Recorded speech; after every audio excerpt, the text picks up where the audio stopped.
Assalamualaikum warahmatullahi wabarakatuh. Selamat pagi semua. Waalaikumsalam Semoga kita semua warahmatullahi dalam keadaan sehat walafiat. Terima kasih atas partisipasinya dalam acara Ngekobar Merah Putih hari ini. Semoga acara hari ini berjalan dengan lancar dan sukses dan semua menghasilkan sesuai dengan yang diinginkan. Amin. Bisa diketahui siapa aja yang Ngekobar hari ini? Daerah mana aja? Nana Surabaya. Surabaya, Nana Mbak Mary? Surabaya. Mbak Mary Ngekobar hari ini? Sidoarjo, Gresik. Oh, Surabaya ya? Iya. Blitar? Gimana dengan Blitar? Oh, ada. Itu bersama. Banyak ya. Baik, hari ini ada beberapa acara yang kita mulai dulu. Yang pertama yaitu pembukaan yang sudah saya lakukan tadi dengan ucapan Bismillahirrahmanirrahim. Acara hari ini mari kita mulai bersama. Yang kedua yaitu sambutan dari Ibu Riyamah selaku Ketua IP Wilayah Jawa Timur. Kepada Bu Riyamah, saya persilahkan. Assalamualaikum warahmatullahi wabarakatuh. Waalaikumsalam warahmatullahi wabarakatuh. Sehat-sehat semua. Alhamdulillah. Alhamdulillah sehat semua. Semoga yang sedang sakit atau yang sedang berhalangan, next kita bisa kumpul lagi untuk ngiko bareng meskipun dia virtual. Amin. Ya, ibu-ibu, bapak, Pak Hamim, banyak ya yang bapak-bapaknya kayaknya ya. Oke. Sekarang tanggal 14, hari Sabtu 14 Agustus 2021. Untuk wilayah Jawa Timur kami sedang melakukan ngiko bareng merah putih sesuai dengan program dari AEPI besar. Jadi nanti kita akan rame-rame ngiko bareng merah dan putih, baik itu satu kain ataupun dua kain. Yang penting ada unsur merah dan putih. Saya kira ibu-ibu dan bapak-bapak sudah tahu semua tutorialnya kan? Sudah tahu ya? Insya Allah tahu. Ya. Parade karya merah putih ini adalah wujud cinta kita kepada tanah air Indonesia. Maka karena kita sebagai eco-printer, maka kita berkarya dengan karya kita, yaitu eco-print. Misalnya dengan nuansa merah putih, bisa berupa kain, bisa berupa tas, aplak, kemudian sepatu atau apa saja yang ada hubungannya dengan merah putih. Ibu-ibu dan bapak-bapak ya, nanti setelah acara ini acara ini cukup hanya Anis saja. Apa ini namanya Anis saja? Cukup nata daun. Gitu, setelah nata daun, jadi kita tidak perlu harus ada proses sorting, mordan dan sebagainya. Cukup dengan nata daun bersama, kita ambil sama-sama, kemudian setelah nata daun digulung. Setelah digulung nanti dikukus, kita tidak perlu harus ikuti pada saat kukus. Pada saat dikukus itu nanti ada beberapa, mungkin ada ibu-ibu yang bertanya tentang acara ini. Dengan misalnya dengan pakai modal apa ya, kok merahnya celing misalnya, gereng dan macam-macam. Bisa tanya ke Mbak Isna, bisa tanya ke saya, pengalaman saya seperti apa, merahnya kok begitu Bu, jelek gitu pakai apa misalnya. Pak Hamim merahnya kok bagus, nah bisa tanya langsung dengan Pak Hamim. Pak Hamim nanti akan menyampaikan pengalamannya tentang secang yang beliau dapatnya, yang menurut beliau ilmu secang ini sangat. Nah, keluar sekarang. Oke. Ya baik. Saya mulai lagi kalau gitu. Assalamualaikum warahmatullahi wabarakatuh. Bapak-bapak. Waalaikumsalam. Ekoprinter. Ya, Ekoprinter Jawa Timur. Ya, ini yang pertama kalinya kami bisa melakukan virtual atau Zoom meeting ya untuk pertama kalinya untuk wilayah Jawa Timur. Oke, alhamdulillah. Semoga yang sehat kita sehat semua. Semua, Bu. Ya.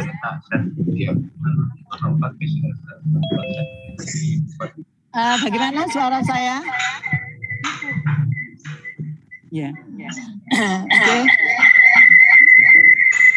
Berkena. Ya, kemeresep ya. Kemeresep ya. Iya. Oke.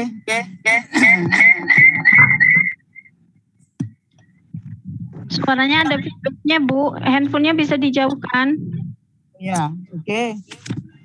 Jadi begini, parade karya putih, parade karya merah putih, ini adalah dalam rangka untuk merayakan Hari Kemerdekaan Republik Indonesia yang ke-76.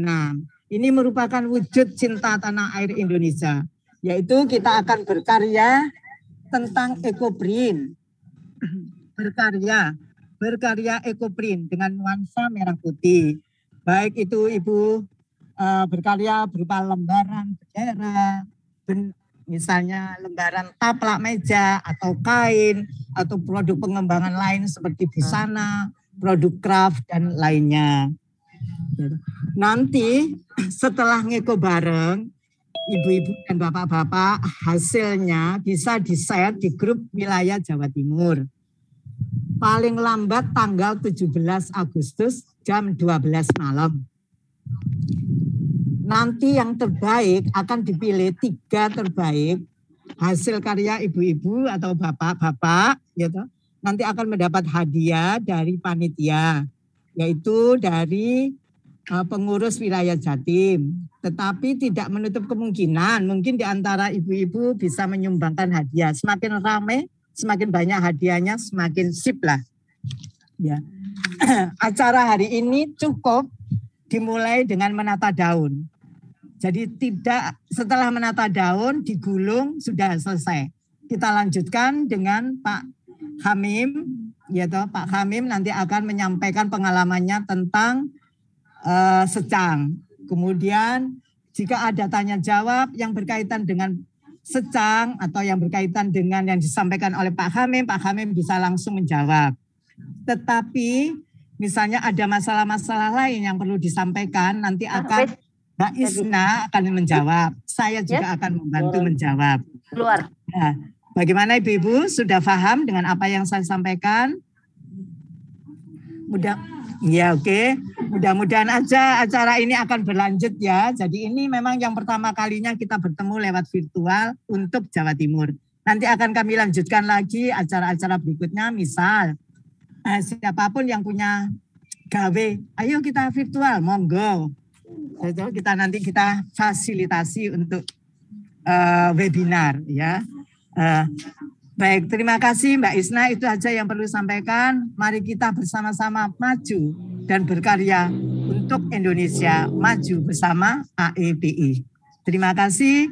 Wassalamualaikum warahmatullahi wabarakatuh. Waalaikumsalam warahmatullahi wabarakatuh. Terima kasih Bu Riyama atas sambutannya. Untuk selanjutnya silakan dari Pak Hamim tentang secang. Saya persilakan. Mbak Isna, mungkin Mbak Wira Santi mau menyampaikan dulu, menyapa kami. Oh iya betul. Iya, mohon maaf. Saya belum menyapa Mbak Santi ya. Mbak Santi selamat datang ke Jatim ya. Iya, sebentar aja ya, sambutan selanjutnya Mbak Wira Santi, saya persilakan. Sahabat Jawa Timur, karena habis ini Mbak Santi sibuk. Iya, ngerti. Assalamualaikum warahmatullahi wabarakatuh. Waalaikumsalam warahmatullahi. Alhamdulillah. Waalaikumsalam warahmatullahi wabarakatuh. Nikmat dan karena Allah kita bisa berkumpul di sini meskipun by Zoom ya, dan meramaikan acara Parade Merah Putih AEPI. Semoga pada semangat-semangat semua untuk berkarya, dan yakin pasti akan ada ilmu-ilmu baru yang bisa disampaikan Pak Hamim, dan mungkin dari Mbak Isna, Mbak Linda, atau yang teman-teman lainnya mungkin akan ada teknik-teknik yang kita bisa pelajari. Nggak ada salahnya, dan selalu berkarya, jangan takut berkarya itu kok jelek atau nggak ada takut itu, karena setiap karya itu akan menemukan tuannya. Jadi bagus menurut si A belum tentu bagus menurut si B. Jadi tetap aja berkarya, dan nanti insya Allah akan ada yang meminangnya. Ya, tetap semangat, selamat berkarya. Assalamualaikum. Waalaikumsalam, semangat Mbak Santi. Salam buat semuanya. Terima kasih Mbak Santi atas sambutannya. Selanjutnya dari Pak Hamim ya tentang sedang. Monggo Pak Hamim.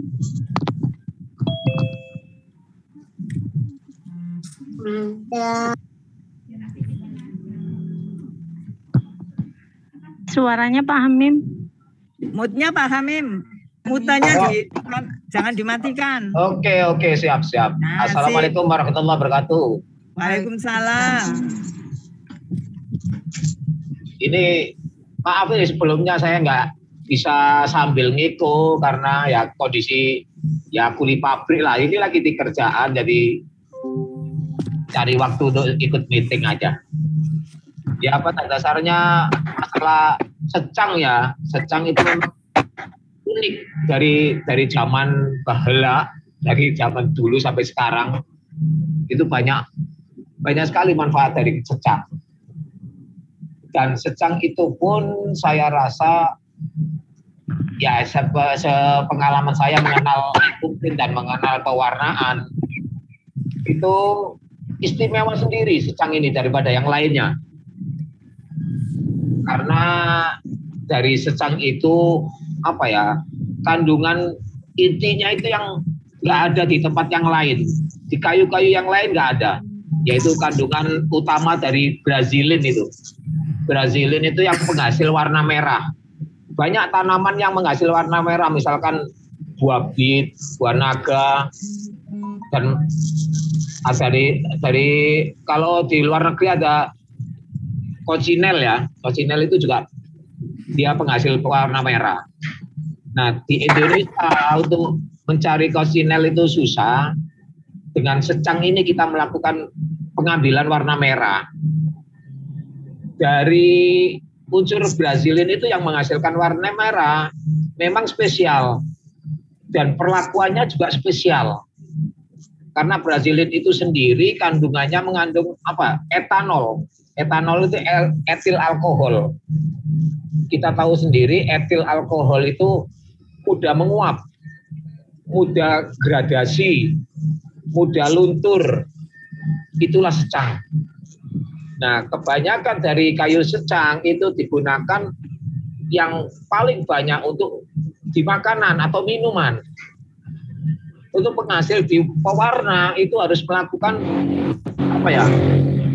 Filtrasi, ekstraksi, dan fermentasi itu harus. Tanpa ada itu, dari warna secang ini akan PHP, akan pudar. Mudah sekali untuk apa itu? Untuk luntur di dalam air karena kandungan alkoholnya yang tinggi. Etanol, etil alkoholnya tinggi. Sehingga nggak bisa nempel lama di dalam kain kalau hanya dengan melakukan perebusan biasa atau tanpa ada apa ya langkah yang spesial buat kayu secang. Ya untuk sementara yang aku sampaikan hanya itu aja. Dari kandungan kayu secang itu sendiri juga banyak. Misalkan yang utama dari brazilin itu sendiri, polifenol, flavonoid, terus kuinon, tanin, semuanya ada, termasuk minyak atsiri. Sehingga kayu secang itu sendiri bagus untuk pengobatan, misalkan ya banyak ya. Misalkan untuk antibakteri, antiinflamasi, bahkan untuk meredakan diare, TBC, antiseptik, terus memperlancar peredaran darah, itulah dari kayu secang. Istimewanya kayu secang di situ. Jadi kalau memang untuk kita sebagai eco-printer, kayu secang kita ambil sebagai pewarna. Maka dari itu pewarna merah dari kayu secang harus dilakukan penguatan. Ada ekstraksi sendiri, ada fermentasi tersendiri, dan penambahan bahan-bahan dasar sendiri.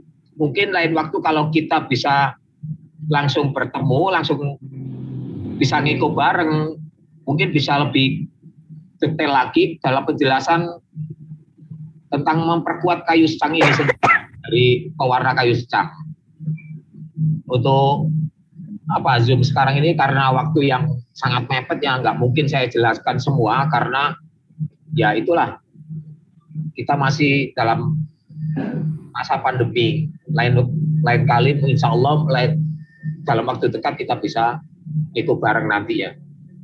Untuk pertanyaan barangkali masih ada, nanti sambil nunggu Mbak Riyama ngukus, kita bisa melakukan tanya jawab di sekitar kayu secang yang khususnya untuk merah putih. Dari saya sampai sekian dulu, mungkin ada pertanyaan nanti kita lanjutkan lagi Mbak Isna, gitu aja. Assalamualaikum warahmatullahi wabarakatuh. Waalaikumsalam warahmatullahi wabarakatuh. Terima kasih Pak Hamim atas tambahan ilmunya tentang kayu secang. Teman-teman kalau ada yang ditanyakan boleh silakan. Misalkan tentang kayu secang dan lain atau tentang ngeko yang dilakukan hari ini, kendalanya apa, bisa di-sharing di sini. Nah, ini ada suatu pertanyaan dari Mbak Linda, tips khusus agar warna secang tidak luruh. Menurut pengalaman saya gini, saya jawab ya. Pewarna makanan yang dipakai untuk kain, mau tidak mau harus luruh. Dan luruhnya cukup banyak.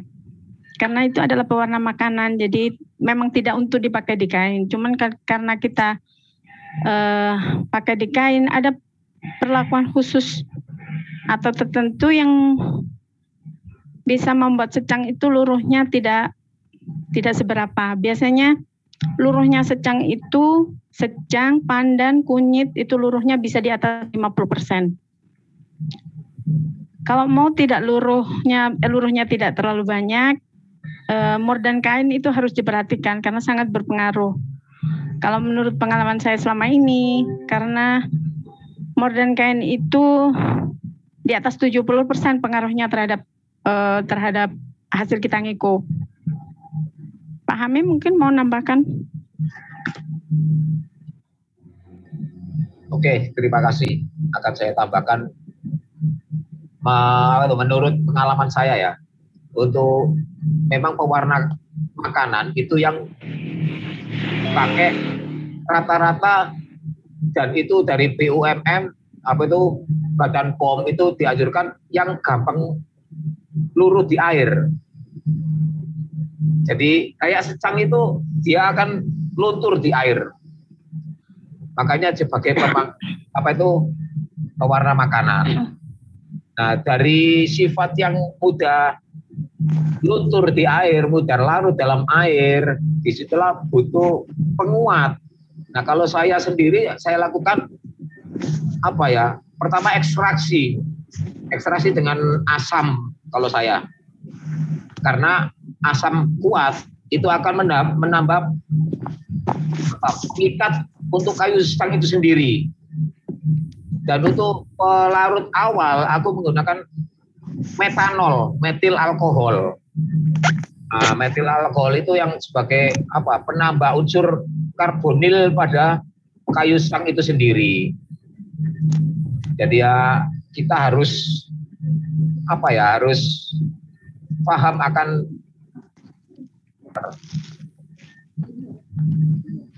maaf ini suaranya hilang tadi ya. Sinyalnya kacau nih. Gambarnya yang hilang. Suaranya nggak hilang, bagus. Hilang kabeh. Maaf ini saya lanjut lagi.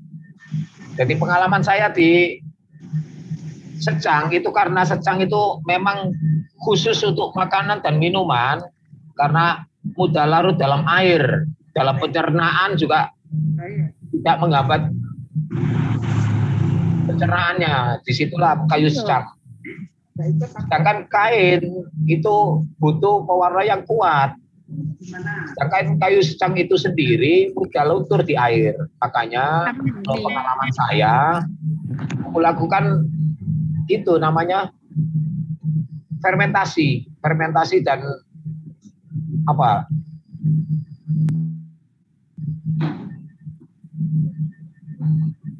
ini sinyalku nggak karu-karuan, maaf ini.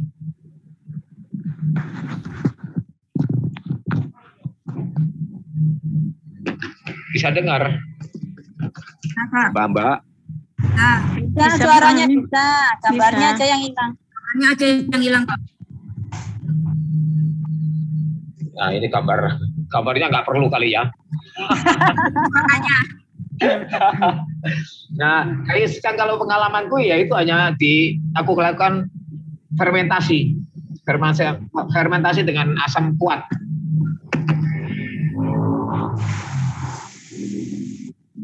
Fermentasi dengan asam kuat kalau saya. Jadi aku lakukan dengan menggunakan apa itu namanya HCl kalau saya ya, asam kuatnya.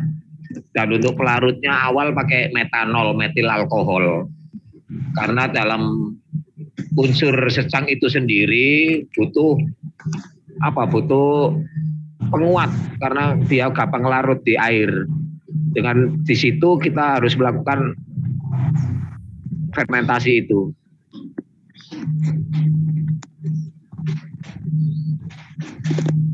Baik Pak Amin, terima kasih atas tambahan jawabannya. Tapi saya juga masih belum jelas ya teman-teman, tidak jelas belum. Ini terlalu banyak istilah. Banyak istilah kalau menurut saya. Ya, emang susah Mbak Karena Isna, banyak ya? juga macam-macam secang dari satu daerah dengan daerah yang lain itu hasilnya berbeda. Betul. Betul. Unsur hara tanah itu berpengaruh terhadap hasil warna. Ya, sangat berpengaruh. Betul. Saya belum pernah nyoba secangnya Pak Hamim ini. Yang sudah saya coba itu secangnya NTT. Pak Andi itu NTT ya. Saya sudah pernah NTT yang sudah nyoba. Itu hasilnya bagus. Merahnya bagus. Yang seru itu aja hasilnya bagus. Ini ada pertanyaan lagi nih dari siapa ini? Mbak Yuni. Saya bikin warna secang dengan tambah simplokus and tawas. Munculnya warna orange agar merah cetar bagaimana? Begini ya.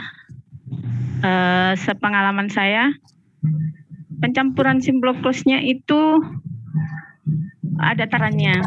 Kalau terlalu banyak akan merubah warna merah. Karena kandungan dalam simplokus itu tidak hanya tawas, tapi ada beberapa mineral lain. Nah, itu yang perlu diperhatikan. Kalau saya hanya 1 kilo itu 2 sendok makan campurannya.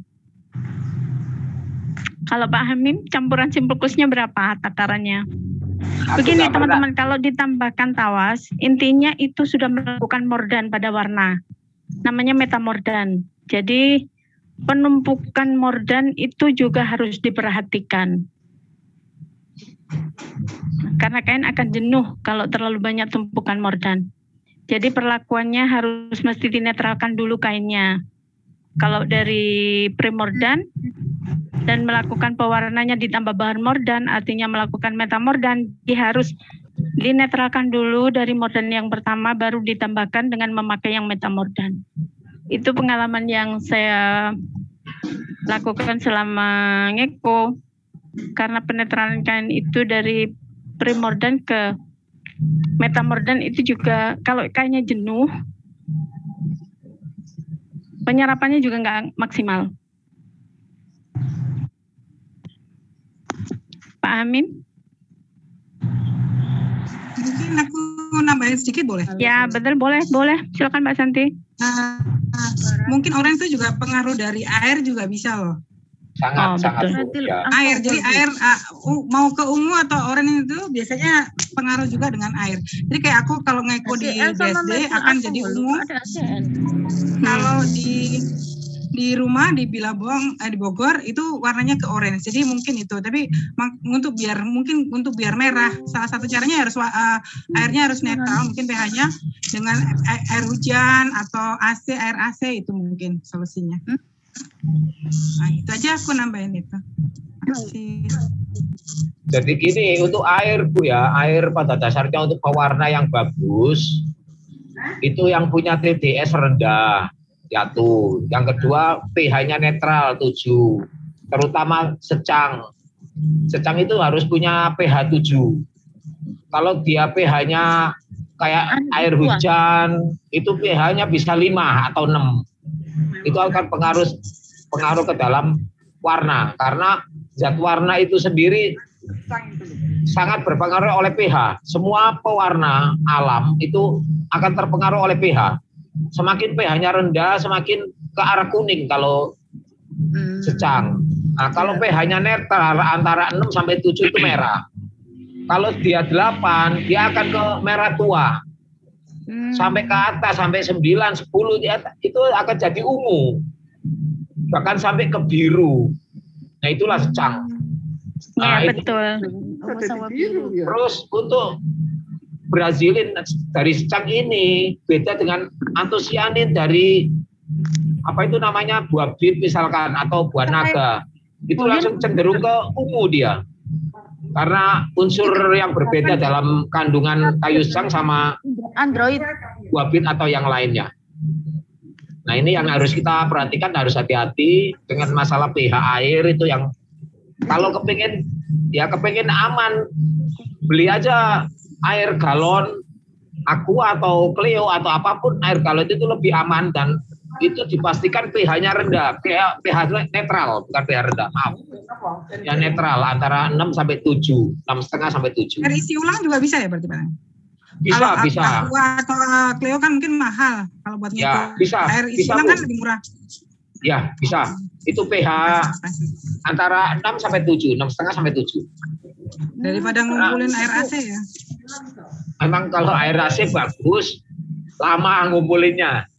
Nggak punya AC tuh. Oh, air AC ya bisa, Bu. Nah, tiap hari kalau punya AC di kamar, pembuangannya dikasihin ember aja biar bisa ketampung tiap hari. Ya nggak tahu di mana itu Bu Yun buangnya. Pak Camim, kalau kita tambahin itu kayak apa larutan pH itu kan kita punya, kalau di hidroponik itu kan kita ada mengukur air kan pH meternya. Terus nanti kita ada step up, step down-nya, itu bisa nggak sih tambahin itu? Jadi biar setuju. Iya, kita naikkan itu dengan asam atau basah. Kalau saya menggunakan ada cairannya khusus yang kalau di hidroponik namanya kan cairan tuh step up, step down. Jadi untuk menaikkan atau menurunkan. Nah, itu unsur asam atau unsur basah, dia untuk netralisir air. Dia menjadikan pH 7. Itu bisa dipakai, kita pakai. Kalau aku gunakan unsur basah misalkan NaOH, caustic soda. Atau dengan asam kuat. Kalau aku kan orang kimia, ya kimia bahaya semua, maaf kata nih ya. Pakai itu. Saya juga pernah melakukan hidroponik, Bu. Bisa itu, Bu.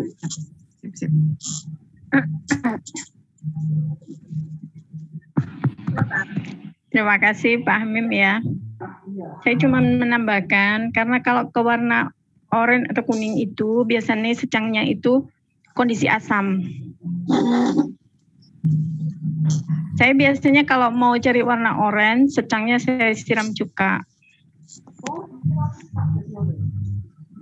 Nah, berarti pelajaran di sini adalah secang untuk warna merah dia harus pH-nya 7, diingat-ingat pH-nya 7,6 sampai 7. Kalau ke oranye berarti kondisi secangnya terlalu asam. Kalau kondisi ke arah tua, ke merah bata atau ke merah tua atau ke ungu, itu berarti kondisi secangnya kondisi basah. Nah, tinggal kita bagaimana caranya. Tapi kalau sudah terlanjur ke arah oranye ataupun ke arah ungu, menurut saya itu sudah tidak bisa dirubah.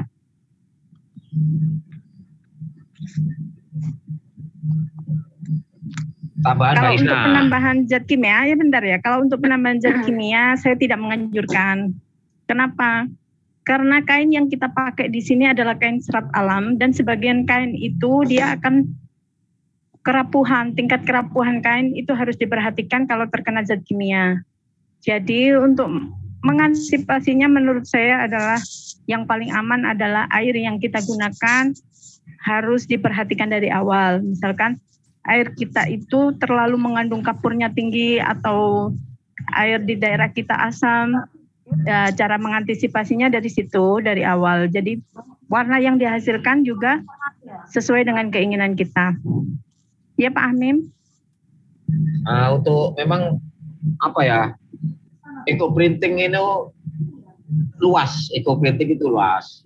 Jadi untuk bahan kimia pada dasarnya semuanya menggunakan bahan kimia. Seperti tawas sendiri juga bahan kimia sebetulnya. Nah, ada istilahnya bahan kimia itu berapa dosis yang kita pakai, itu yang harus kita perhatikan. Kalau memang untuk mencari aman ya kita cari yang alami. Nah, untuk menghindari dari bahan kimia, saya rasa tidak bisa karena semua termasuk tunjung juga bukan bahan kimia alam, bahan kimia buatan. Jadi apa ya, penambahan atau istilahnya naik turunkan pH. Ya, maksud saya bahan kimia yang dihindari itu bahan kimia yang tidak aman, Pak. Ya, betul. Ya, semuanya termasuk tawas juga nggak aman sebetulnya, Bu, kalau melebihin dosis. Kalau banyak. Melebihin dosis. Semuanya itu ada takarannya, ada pemakaiannya. Nah, untuk naik turunkan pH itu iya, kan ada ambang batas. Nah, disitulah kita tetap bisa pakai. Yang penting bisa sesuai aturan gitu aja. Karena itu berbahaya juga sih. Karena sekarang ini banyak loh, Bu, hati-hati ya, semuanya Simplo itu nggak semua murni Simplo karena bahannya susah dicari dan mahal. Banyak yang orang main Simplo itu ditambahin yang lain, Bu, hati-hati.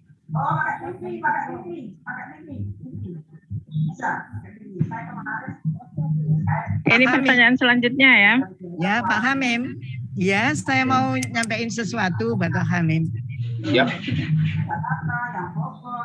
Jadi begini, Pak. Ini kan pengalaman buat saya. Kalau tentang saya tidak tahu bahwa warna secang hasil daripada secang ini warnanya bisa berubah-ubah karena sangat berkaitan atau berhubungan dengan pH. Gitu. Tetapi pengalaman saya selama ini memang saya tidak pernah memperhitungkan pH, Pak. Jadi saya selalu sama dengan menggunakan air PDAM. Saya tidak pernah menggunakan misalnya air hujan, apalagi air AC. Jadi air AC buat saya itu malah, menurut saya sih malah racun ya. Jadi kalau AC saya bocor itu malah saya buang kemana ini. Nah, saya selama ini merasa pengalaman saya itu warna-warna secang yang saya dapatkan bisa berubah-ubah itu dari campurannya, Pak. Jadi misalnya selama ini saya awal-awalnya belajar ngeko itu menggunakan secang asli. Begitu jadi moncer, Pak, bagus. Tapi berapa bulan kemudian pudar, untung, ya toh, jadi kuning. Padahal pada saat dicetak dengan daun jati itu moncer. Dari situ saya merasa bahwa secang itu memang tidak bisa sendirian. Ternyata saya kursus di seseorang yang ahli juga dalam bidang ini ekoprint ya. Ternyata memang apa yang saya rasakan itu beliaunya juga bilang bahwa secang itu tidak bisa sendirian, harus dicampur dengan unsur lain. Maka saya selalu kalau ada secang saya campuri dengan tinggi atau kayu saya campur dengan mer atau dengan teger begitu. Atau misalnya saya kasih tunjung sedikit kalau ingin menghasilkan warna ungu. Nah, saya tidak pernah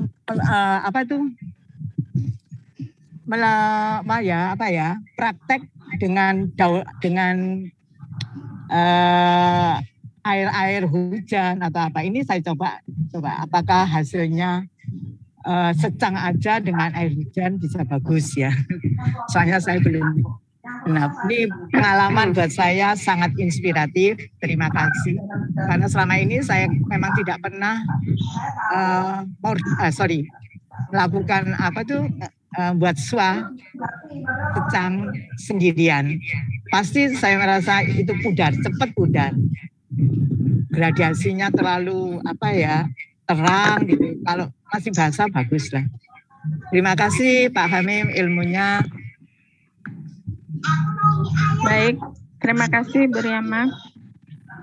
Untuk pertanyaan selanjutnya ini, untuk optimalisasi dan efektivitas proses ekstraksi secang, powder, serbuk, serut, dan bongkahan kayu, mana yang lebih bagus dalam menghasilkan warna merah dan lebih efektif prosesnya? Menurut saya secang kan ada serbuk, serut, bongkahan kayu. Ya, Pak Hamim? Kalau dari saya, yang paling bagus ya baru nebang, Mbak. Jadi kayu secang yang baru kita panen itu ibarat kata kristal Brazilinya masih utuh. Jadi masih belum terjadi oksidasi. Semakin lama secang itu disimpan, terjadinya oksidasi karena bahan secang itu sangat pengaruh terhadap lingkungan, itu akan menghasilkan warna yang berbeda. Yang paling bagus yang kita cari yaitu secang yang baru dipanen, itu yang paling bagus. Dan juga unsur daerah masing-masing berbeda-beda.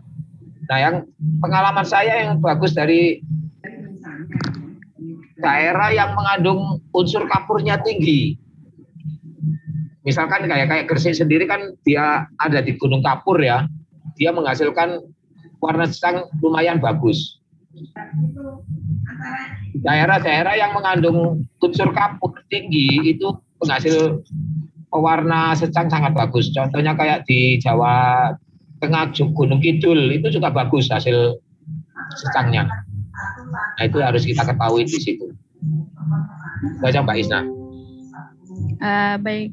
Iya, jawabannya adalah secang yang baru nebang ya yang paling bagus. Tapi kalau menurut saya di sini serbuk, serut dan bongkahan kayu mana yang lebih bagus dan paling efektif? Selama pengalaman saya yang paling bagus hasilnya dan lebih merah adalah yang serbuk. Semoga bisa menjawab. Ini pertanyaan selanjutnya, beli HCl dan metil alkohol di mana Pak? Kebutuhan untuk per kilogram secang berapa gram HCl dan metil alkohol? Monggo Pak Hamim. Kalau untuk metanol, untuk sebagai pelarutnya itu, saya menggunakan dalam 1 kilo secang, aku gunakan 250 mililiter, 2 liter 500, 2 liter setengah. Aku pakai metanol dalam 1 kilo kayu secang.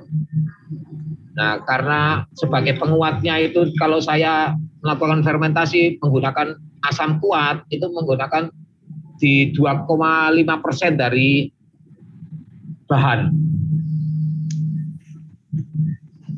Kalau saya melakukan fermentasi.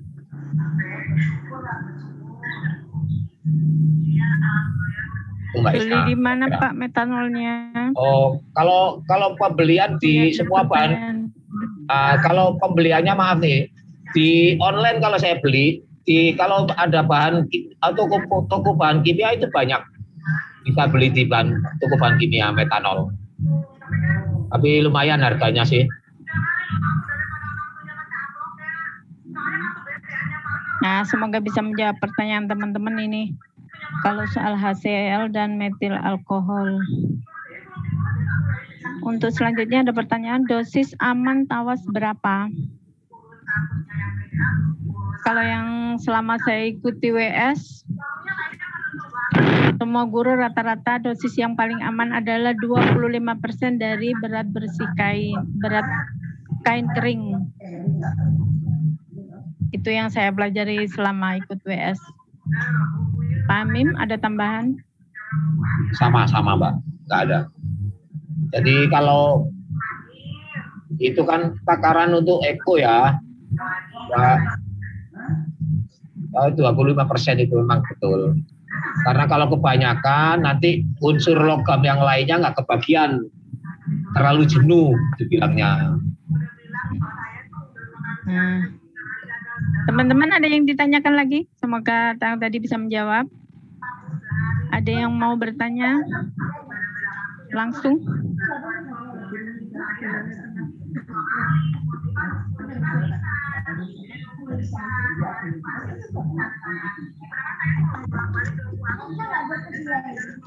Monggo jika ada pertanyaan.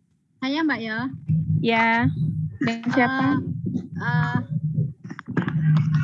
Hamim sama Mbak Isna mungkin ya. Jadi kesimpulannya secang itu sebenarnya kurang recommended ya untuk pewarnaan di dalam dunia ekoprint.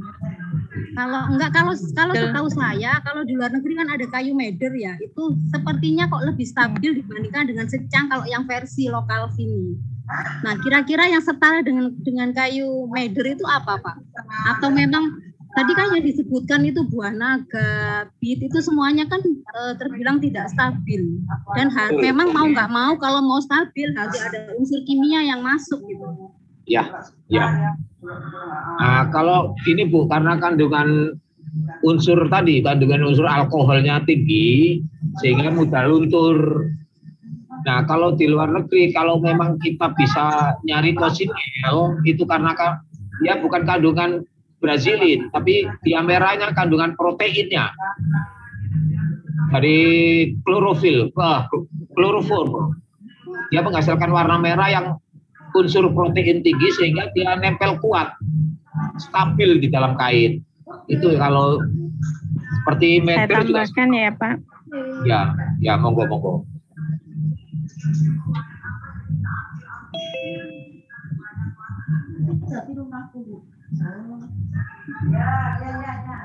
Kalau untuk secang memang kenapa tidak direkomendasikan kalau menurut saya ya, kalau mau dipakai untuk pewarna kain sebaiknya ditambah dengan pewarna lain. Biasanya 4:1 saya tambahkan dengan tinggi sama teger biasanya 4:1 ukurannya. Tapi kenapa kok secang itu mudah luruh? Dia walaupun sudah di hasil eko ya, kita diamkan saja kena angin tanpa kita bungkus, dia akan berubah warnanya. Karena mudah luruh tadi, tanpa kita cuci bolak-balik pun dia akan luruh sendiri. Kalau bedanya dengan madar kenapa? Karena madar itu tidak aman untuk dimakan, jadi dia akan awet. Ada mengandung mineral-mineral tertentu dari madar root itu. Terus pewarna selanjutnya yang bisa dipakai yang protein tinggi adalah kokineal. Dia adalah serangga merah. Ini cukup bagus tapi harganya juga mahal berupa cair. Kalau ada yang serbuk, ada yang cair. Terus kalau madar itu serbuk. Saya pernah beli itu 25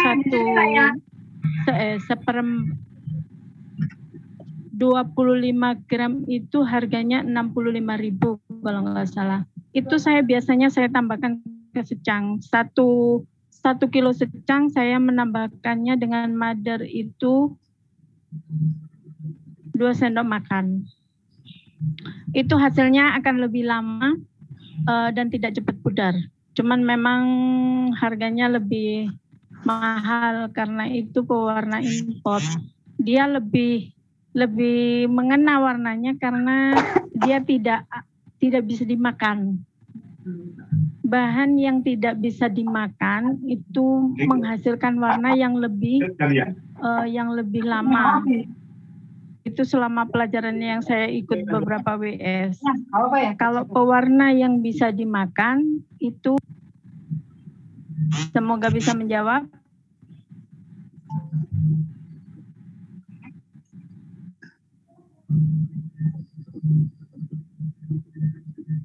Mana Mbak Sita?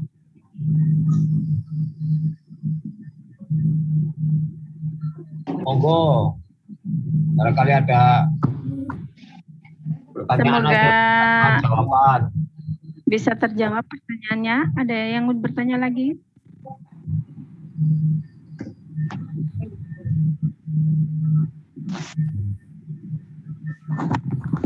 Gimana yang ngeko? Sampai mana prosesnya?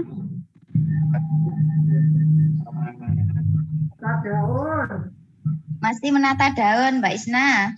Masih menata daun. Semua memakai teknik yang eye fisher? Ya. Siap. Siap menanti hasilnya ya. Semoga bagus. Amin. Ada kendala yang Ekobar bisa dibantu? Saya bantu doa dari sini ya.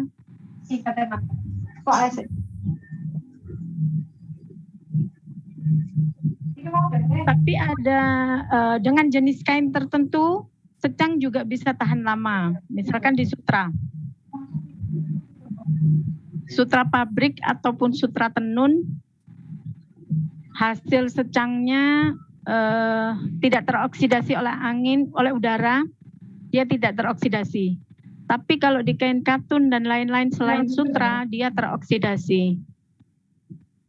Ini beberapa pengalaman selama ngikut jenis kain itu juga pengaruh. Bawang, berambang merah. Yang belum saya coba adalah itu ya. ada pengalaman dari yang memakai minyak. Iku minyak. Ini loh yang minyak. Punya ada yang pakai minyak wijen Kak Santi. Di mordannya Mbak, di mordan butuh penambahan protein lebih bagus. Contohnya Pak? Ya contohnya bisa pakai putih telur atau sule, susu kedelai. Itu kalau saya seperti itu. Jadi karena kain katun itu mengandung unsur protein rendah 1,5, aku tambahin dengan mordan protein. Itu kalau saya. Eman Pak, kalau itu dimakan aja sehat. Ya kan nanti hasilnya juga harganya lebih tinggi Mbak. Saya pernah pengalaman ini yang memakai sutra tenun manual ya. ATBM. Itu ada yang ya mordannya pakai sule. Tapi tetap hasilnya nggak bisa maksimal menurut saya karena dia sudah protein tinggi, jadi nggak perlu pakai sule kalau menurut saya. Ya, kalau yang sutra ATBM tenun manual itu tanpa dimordan pun dia hasilnya sudah bagus. Sangat saya bagus. Biasanya cuma pakai metamordan aja kalau untuk sutra. Cuman kalau yang sutra pabrikan itu mesti dibantu mordannya karena menurut saya ada unsur apa ya kalau pabrikan itu Pak, saya kurang tahu. Cuman hasilnya nggak maksimal kalau langsung tanpa mordan. Karena nggak itu Mbak, nggak asli 100% dari sutra. Biasanya dari pabrik itu ada campuran ya. Iya. Itu banyak yang terjadi seperti itu. Karena di dalam pembelian kain ada deskripsinya berapa sutranya, berapa persen, terus sintetisnya berapa persen, itu pasti ada kok. Nah, ini ada yang tanya ini. Beda pabrik beda. Nah, beda pabrik, beda produksi, beda hasil. Betul mungkin di situ ya Pak ya, ada tambahan campuran polyester kalau menurut saya. Ya. Ini ada yang bertanya Mbak Umi nih, campuran protein tadi yang dipakai untuk mordan, putih telur sama sule ya Pak ya? Ya. Mbak Umi? Mbak Umi sudah dijawab ya? Banyak ya Mbak. Biasanya kalau mbak-mbaknya masak apa itu daging, rebus daging, air rebusan daging jangan dibuang, itu bisa digunakan. Kalau bikin kedelai apa itu, bikin istilahnya tempe, misalkan di pabrik tahu, pabrik tempe itu ada air rebusan dari situ, bisa kita ambil, kita beli, itu lebih murah. Itu kandungan proteinnya juga tinggi, bisa dipakai untuk organ. Nah, ini ada yang tanya ini, kalau sule berapa meter kainnya, butuh berapa Pak sulenya? Kalau saya kain satu potong 2,5 meter itu aku pakai sule yang biasa dijual, yang keliling-keliling itu loh Mbak Isna, itu 2 bungkus. Aku campur ke air. Oh sedikit ya Pak ya, tambahan saya kira banyak. Oh kalau banyak persen pakai sule. Anakku nggak aja ya Kak Santi ya sulenya. Anakku nggak minum lah. Nah ini air cuka bekas rebusan proses tahu Kak Pak maksudnya. Iya. Kalau cara penambahan putih telur Pak? Kalau penambahan putih telur jadi putih telur itu kita rebus dulu, baru kita cincang halus, kita blender lah, kita keringin. Baru saat melakukan mordan, putih telur itu kita masukkan yang udah matang tadi ya, udah kering tadi, kita masukkan ke dalam air mordan. Nah ini teman-teman caranya ya, kalau pakai putih telur bukan dikocok, kalau dikocok itu pakai buat sifon cake ya. Caranya adalah putih telur dikukus dulu, dicincang, dihaluskan, di blender, dikeringkan, baru dipakai. Nah, ini ilmu baru ini, bisa dicoba ini, ilmu Mordan cara baru. Bisa beli di tukang jamu, Mbak, lebih murah. Oh, betul. Betul, Pak. Kiloan itu, ada yang jual kiloan kalau di tempat saya. Buat Ya, adonan ya. bakso tapi. Sip. Ada teman-teman ada yang ditanyakan lagi?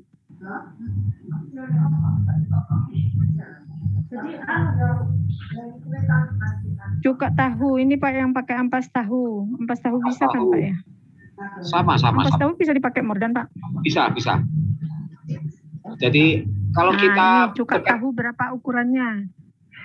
Kalau dekat pabrik tahu kita ambil aja 1 botol aqua, itu kita bisa pakai ya. Kalau Mordan berapa kain kita pakai, misalkan 1 potong kain 2,5 meter, itu aku pakai segelas aja cukup. Segelas teh itu loh Mbak, yang 200 ml. Ya, ini diperhatikan teman-teman pemakaiannya karena cuka itu berarti sifatnya asam ya Pak ya? Asam Mbak. Betul. Itu akan pengaruh ke warna nanti jadinya. Ya. Betul. Nah, ini teman-teman juga mesti diperhatikan. Dari beberapa kali ikut WS mesti diperhatikan. Kondisi asam kain mesti diperhatikan, asam basahnya. Jadi setelah di Mordan dalam kondisi asam mesti dinetralkan dulu ya Pak ya? Ya, betul. Nah, biasanya penetralannya dia direndam dengan CaCO3 atau kalsium karbonat. Itu untuk menetralkan pH kain jadi normal. Ada beberapa langkah biasanya yang tidak dilakukan. Untuk penetralan ini ada berapa? Itu bisa dilakukan di akhir proses bisa. Ya Pak Amim ya? Betul Mbak, betul. Terus ini untuk ukur pH biasanya orang kan sulit ya mengetahui antara pH basah atau pH asam.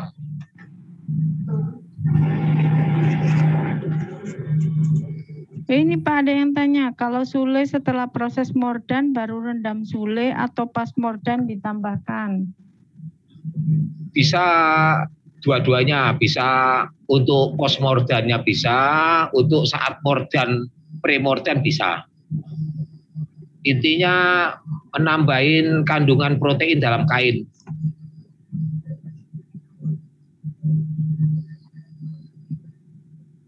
Tambahan lagi untuk pH untuk mengetahui pH air itu basah atau asam. Dari rasa kalau kita celup tangan kita, dari rasa di tangan itu kalau agak keset itu berarti ke arah asam. Kalau agak licin itu berarti ke arah basah. Itu kalau kita nggak bisa atau nggak punya alat ukur pH. Betul Pak. Betul.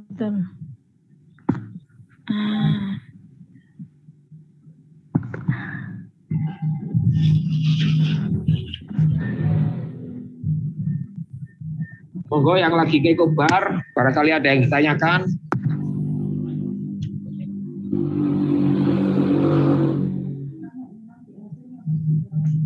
Ini Pak ada pertanyaan, rendam sule berapa lama? Nggak usah lama-lama, kalau untuk post Mordan hanya 10 sampai 15 menit cukup. Oh, ini ada yang minta diulang. Penetralan. Oh, penetralan kain di Mordan ini Pak. Netral selama ini nih, iya. Teman-teman yang Mordan yang dipahami. Kalau menurut saya selama ini yang kita pakai adalah Mordan asam ya Pak ya? Ya. Kebanyakan. Mordan yang asam, jadi setelah kainnya asam, kondisi asam itu harus dinetralkan dulu. Caranya adalah bisa direndam dengan kalsium karbonat atau CaCO3 sesuai dengan takaran. Karena setiap guru kita masing-masing berbeda takarannya. Bisa dipahami? Ini yang bertanya tadi Mbak Titin.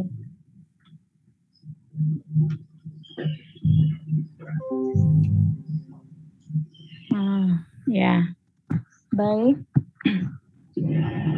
Ada yang ditanyakan lagi?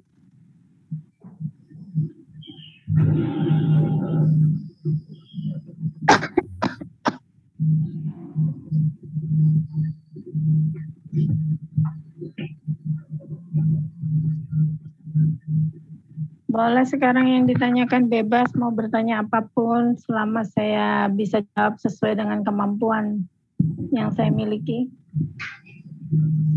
Mumpung free loh. Kalau Japri bayar ya. Di sini ya, Bu. Ada ini yang mau bertanya? Bertanya apapun boleh hari ini, bebas free. Selamat tentang itu ya. Ya, monggo. Mbak Iin di Surabaya. Oh, monggo Mbak Iin. Untuk mendapatkan warna hitam itu sebaiknya itu pakai iron blanket atau pakai apa itu? Blanketnya tanin. Menurut sepengetahuan saya ini ya, pengalaman untuk warna hitam boleh pakai tanin blanket, butuh pakai iron blanket.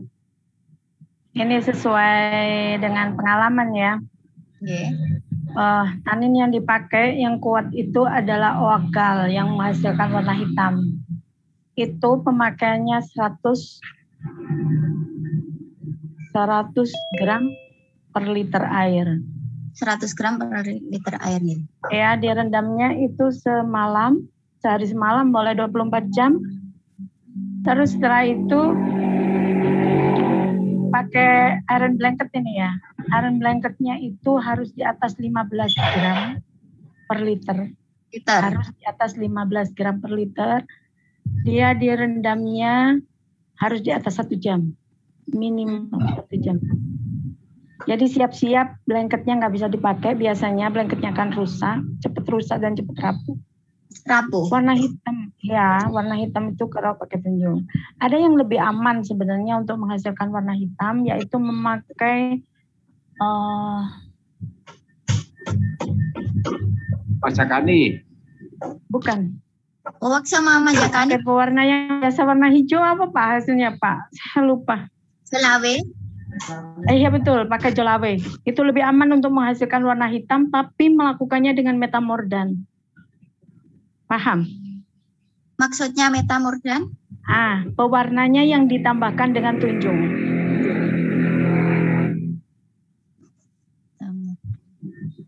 Jadi jolawenya itu diteteski dengan cairan tunjung. Tunjung jadi hitam. Ya, cairan tunjungnya bisa 5 gram per liter atau 10 gram per liter. Itu diteteskan. Diteteskannya pun nggak boleh langsung disiram ya. Diteteskannya itu pelan-pelan. Campurannya juga nggak seberapa banyak. Biasanya saya antara 25 ml sampai 50 ml tunjung biasanya. Itu dicampur dulu sampai warna hitam yang kita inginkan. Baru itu dipakai. Oke. Berarti itu untuk blanket ya? Untuk apa itu pewarna jolawe ini? Iya betul, untuk blanketnya. Untuk blanketnya. Kalau untuk kain utama nggak keluar. Kalau untuk kain utama nanti nggak keluar itu daunnya. Biasanya saya memakai itu untuk di kulit. Di kulit. Kalau di kain saya kebanyakan kalau mau hitam itu pakai tanin. Kalau di kulit memang aman kan, tidak fiksasi pada pada kulit juga. Lebih aman untuk warnanya. Pada dasarnya kalau pewarna yang mengandung tanin itu bisa menghasilkan warna hitam, Mbak. Kalau dengan tunjung, tapi hitamnya beda-beda. Ada yang abu-abu monyet, bisa hitamnya tergantung dari tunjungnya. Dan kalau kebanyakan tunjung itu mengandung asam sulfat, sifatnya asam kuat, jadi dia akan merusak kain. Nggih. Ya, terima kasih Pak Kamim, Bu Isna atas penjelasannya. Iya, sami-sami. Ini ada pertanyaan, apa benar pewarnaan KU akan mempengaruhi jejak yang kurang bagus?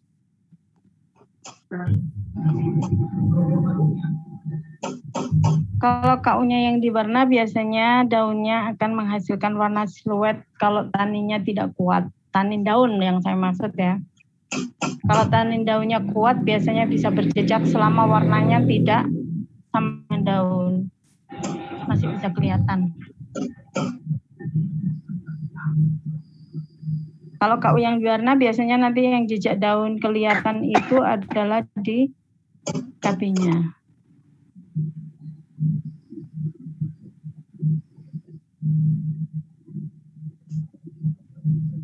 Cara membacem daun gimana? LT. Nah, iya. Kalau saya sih biasanya warna bekas yang biasanya saya pakai untuk ngerendam kain itu tidak saya buang, tetapi saya pakai untuk ngerendam daun yang kering ataupun daun yang segar atau daun yang bekas saya pakai ngiku. Itu tidak saya buang, tetapi daun keras. Biasanya eukaliptus, mentawar, jenitri atau daun jarak itu bisa saya pakai. Itu saya pakai ulang maksud saya. Jadi saya siram pewarna. Caranya adalah dengan dididihkan. Misalnya 1 liter pewarna itu dididihkan dulu. Setelah mendidih baru disiram ke daun yang akan dibacem. Biasanya saya tambahkan 1 sampai 2 sendok makan cuka.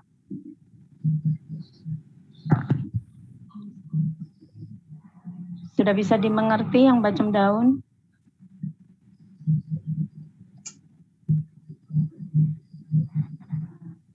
Jangan kelamaan ya, daunnya taruh hancur. Oh, Mbak Sinta ini yang bertanya.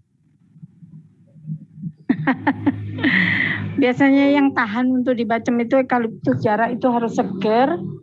Daun lainnya yang tipis-tipis itu harus kondisi segar. Kalau yang kondisi kering bisa eukaliptus bisa. Daun bekas ngiku eukaliptus itu juga bisa dibacem, Pak. Ya, betul. Aku daun eukaliptus bisa aku pakai 3-4 kali, Mbak Isna. Oh, aku buang. Betul. Taninya bagus soalnya. Nah. Irit daun. Tanya lagi. Oh, Pak Hamim menambahkan garam kemarin, garam geros berapa takarannya? Oh, untuk garam itu hanya 2 sendok makan aja per sekali buah itu. Kemarin aku bikin yang 20 liter itu aku pakai 4 sendok makan. Itu hanya untuk nahan atau antibakteri aja biar nggak gampang basi. Ya. Biar gak gampang jamur ya Pak ya. Betul Mbak. Ini ada yang tanya Mbak Isna, untuk pengukusan kalau kita ngelontong hari ini dikukus besok, pengaruh nggak terhadap perwarnaannya sendiri? Kalau menurut teman-teman yang biasanya ngeko hari ini dikukus besok katanya nggak apa-apa, hasilnya tetap bagus. Kalau saya belum pernah. Kalau saya habis ngeko langsung saya kukus. Kalau belum sempat ngukus, saya tidak akan ngeko. Kalau saya. Kenapa? Karena diamnya kain, karena ada unsur tunjung dan lain-lain, kemungkinan itu akan berpengaruh menurut saya. Pengaruh terutama kepada kain. Kalau menurut Pak Hamim? Kalau pengalaman saya kemarin, waktu almarhumah istri saya, itu selesai gulung, karena istri almarhum, aku masukkan kulkas dalam catatan apa itu gulungannya rapat dengan plastik Mbak ya. Itu sampai seminggu Mbak. setelah seminggunya istri saya baru saya bisa ngukus gulungan itu. Ya alhamdulillah sih nggak ada pengaruh. Jejak juga masih bagus karena kondisi tanpa oksidasi di dalam kulkas. Kondisi apa itu plastikan rapat. Sampai seminggu saya ditaruh di kulkas, Pak. Iya. Jadi gulungan yang sudah saya gulung siap kukus itu saya masukkan plastik dan saya kulkas. Ini teman-teman bisa di tipsnya ya, karena saya belum pernah nyoba. Ini tips dari Pak Hamim. Kalau nggak sempat nggak sempat ngukus, karena sudah gulung bisa dimasukkan kulkas dulu. Dengan catatan ini, kalau menurut saya kebasahan kain, ya Pak Hamim harus diperhatikan. Betul. Karena di dalam kulkas itu bisa narik unsur basah loh Mbak, jadi kering. Makanya harus ditutup plastik dengan rapat. Iya, kebasahan kain harus diperhatikan karena dia diam. Kalau kainnya terlalu basah, otomatis akan melobor nanti Pak kemana-mana ya. Betul. Kalau jadi kering, akhirnya jejaknya nggak keluar. Nah, ini 2 pertanyaan lagi. Monggo kalau ada yang ditanyakan. Apa Bu?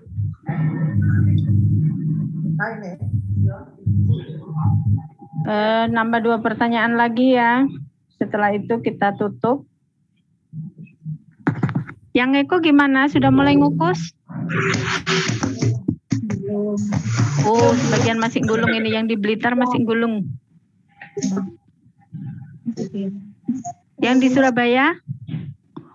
Oh, Mbak Iin ini lagi nata daun ini. Mbak Iin yang di warna merah itu daunnya sudah ditunjung belum?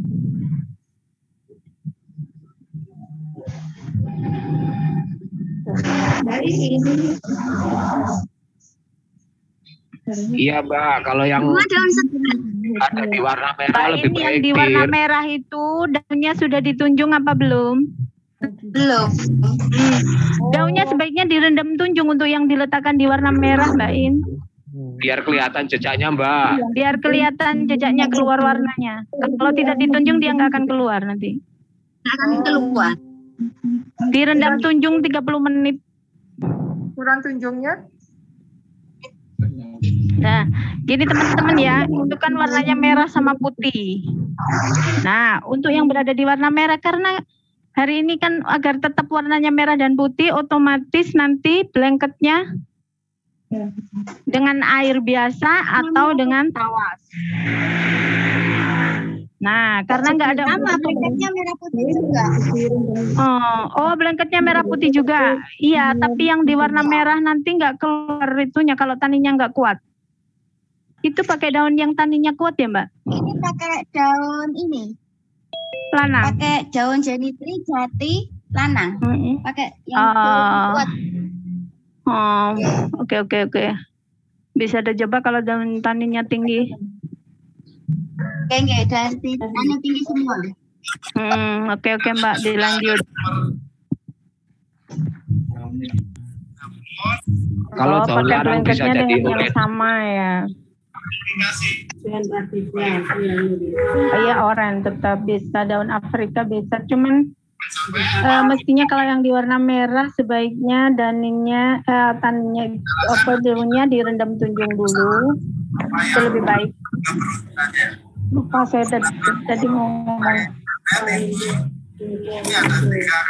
Yang di Surabaya Bu Sri Wahyuni sudah, Bu Riyama ikunya sudah selesai.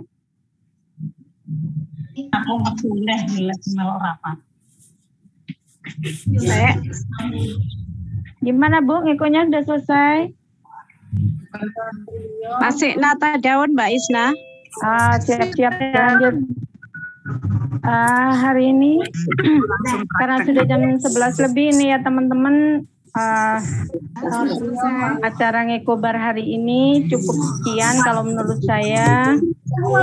Kita sudahi, yang lain langsung dilanjut, yang Ngekobar langsung dilanjut sampai ngukus dan sampai selesai, jangan lupa didokumentasikan.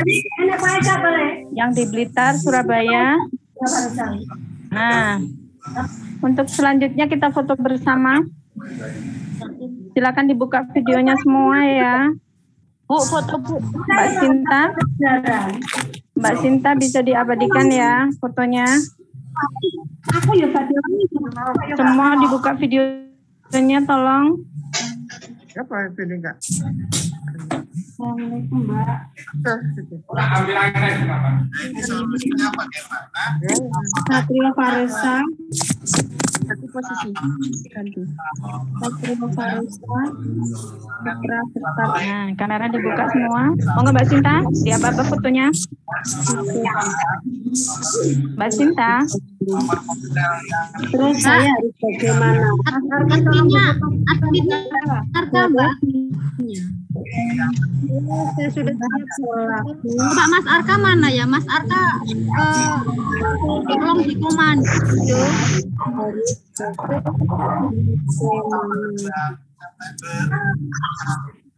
Mas Arka tolong difoto ya.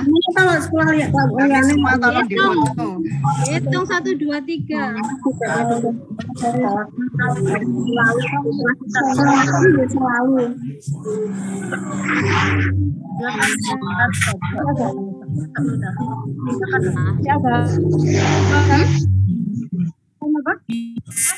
Tolong ya. Halo, assalamualaikum. Halo. Mbak Iin. Halo Mbak Iin. Halo. Halo ya.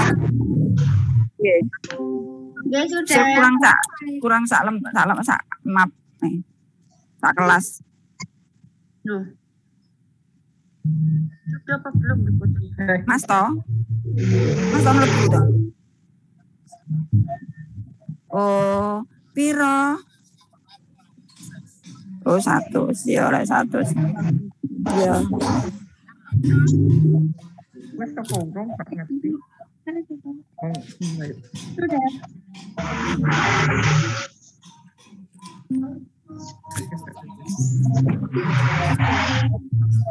Sudah Bu fotonya.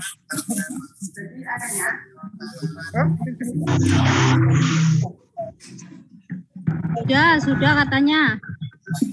Saya. Ampun. Nanti yang itu menentukan apa? Baca. Langsung. Mbak Isna monggo ditutup. Beda. Kasih dong. Saya juga angkat ini.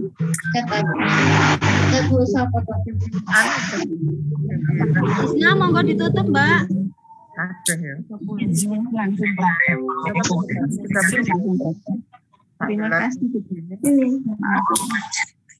Mbak Isna suaranya belum masuk. Terima kasih. Mbak Isna. Suaranya belum masuk Mbak Isna. Ya, halo, dengar semua. Iya, Mbak Isna. Namanya bawa kuncinya, silakan ditutup. Sudah masuk? Ampun. Sudah masuk belum suaranya? Ya, sudah. Pakai koncone liyane Sudah Mbak, monggo. Halo, sudah masuk semua suaranya? Sudah. Halo? Terima kasih teman-teman ya atas acara kabar hari ini Zoom-nya. Terima kasih Bu Santi karena sudah hadir di acara Zoom kita hari ini mendampingi kita. Sukses teman-teman ya sampai selesai nanti. Tolong didokumentasikan yang ngekubar hari ini. Jaga kesehatan ya, sehat-sehat semua. Assalamualaikum warahmatullahi wabarakatuh.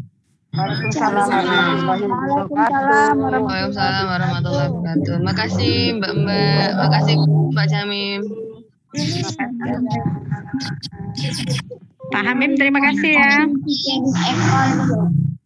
Oh, anaknya Merah putih. Ya sudah aja Bu. Jadi nanti nggak itu injek-injek kain.